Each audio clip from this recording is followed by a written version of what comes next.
مال کی دوسری صورت کہ مال پاس موجود ہو اور بندہ اس سے غنی ہو، بے پرواہ ہو کہ مال ہے تو کیا ہوا، جو آیا اس کو اللہ تبارک و تعالیٰ کی راہ کے اندر خرچ کر دیا۔ مال اس طرح پسندیدہ بنتا ہے تو نبی کریم صلی اللہ تعالیٰ علیہ وسلم کی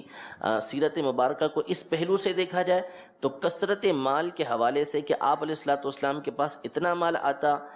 مال آتا کہ اوروں کے پاس اتنا مال نہیں آیا کرتا تھا، لیکن عمومی طور پر شام ہونے سے پہلے، رات ہونے سے پہلے نبی کریم صلی اللہ علیہ وسلم تمام کا تمام اللہ تبارک و تعالیٰ کی رضا کے لیے لوگوں کے درمیان تقسیم فرما دیا کرتے تھے۔ اور صحابہ کرام علیہم رضوان تو یہاں تک جا کے اعلان کیا کرتے تھے اپنے قبیلوں میں کہ محمد صلی اللہ علیہ وسلم پر ایمان لے کر آؤ، کہ وہ اتنا دیتے ہیں کہ وادیاں بھر دیتے ہیں، اتنا عطا فرماتے ہیں۔ حضرت عمر رضی اللہ تعالیٰ عنہ کی حدیث مبارکہ، حضرت انس رضی اللہ تعالیٰ عنہ سے مروی ہے کہ نبی رحمت شفیع امت صلی اللہ تعالیٰ علیہ وسلم کی بارگاہ میں جو کچھ سوال کیا جاتا اب کبھی لا نہیں کہتے تھے۔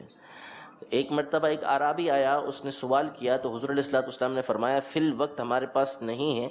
جاؤ اور فلاں سے لے لو ادھار، اور جب ہمارے پاس آئے گا تو ہم اس کا ادھار ادا کر دیں گے۔ حضرت عمر رضی اللہ تعالیٰ عنہ نے عرض کیا رسول اللہ صلی اللہ تعالیٰ علیہ وآلہ وسلم، اللہ نے آپ کو اس کا مکلف تو نہیں کیا، اگر آپ کے پاس ہے تو آپ دیجئے، یہ آپ نے کہا کہ فلاں سے لے لو اور جب آئے گا تو ہم واپس کر دیں گے۔ تو نبی کریم صلی اللہ تعالیٰ علیہ وآلہ وسلم کے چہرہ مبارکہ کے اوپر ملال کے آثار آئے، ناپسندیدگی کے آثار آئے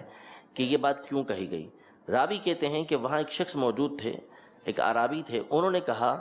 کہ یا رسول اللہ صلی اللہ تعالیٰ علیہ وسلم انفق ولا تخشى من ذی العرش اقلالا، کہ خرچ کیجئے اور عرش والے سے یعنی اللہ تبارک و تعالیٰ سے کمی کا خوف نہ کیجئے۔ حضور علیہ الصلوۃ والسلام کا چہرہ مبارکہ جو ہے وہ 14ویں کے چاند کی طرح چمکنے لگا،